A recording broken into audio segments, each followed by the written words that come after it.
முந்திரி கொட்டை வந்து உடைச்சிட்டு இருக்கீங்க. ஆமா. Okay okay. இது வந்து இப்படிதான் உடைப்பாங்களா, வேற மாதிரி உடைக்கிறது இருக்கா? வேற மாதிரி உடைக்கிறது இருக்கு. இது வந்து கையால உடைக்கிறது இல்லையா? ஆமா, கரண்ட் மிஷின் இருக்கு. கரண்ட் மிஷின் இருக்கு. கரண்ட்ல உடைக்கிறது இருக்கு. கரண்ட்ல உடைக்கிறது இருக்கு. இதுல வந்து நீங்க வந்து ஒரு நாளைக்கு எத்தனை கிலோ உடைப்பீங்க?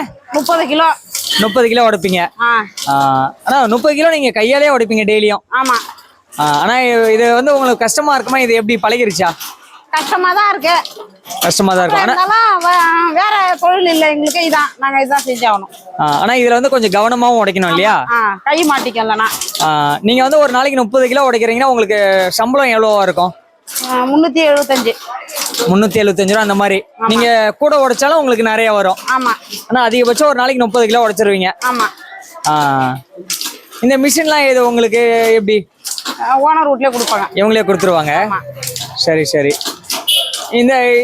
இந்த முந்திரி கொட்டை உடைக்கிறது உங்களுக்கு பிடிச்சிருக்கா எப்படி? பிடிச்சிருக்கு. பிடிச்சிருக்கு. ஓகே. இது இல்லாம நீங்க வேற என்ன வேலை எல்லாம் செய்வீங்க? முந்திரி உடைக்கிறது இல்லாம வேற முந்திரி சம்பந்தப்பட்ட வேலையில? முந்திரி சம்பந்தப்பட்ட வேலையில நான் போக மாட்டேங்க.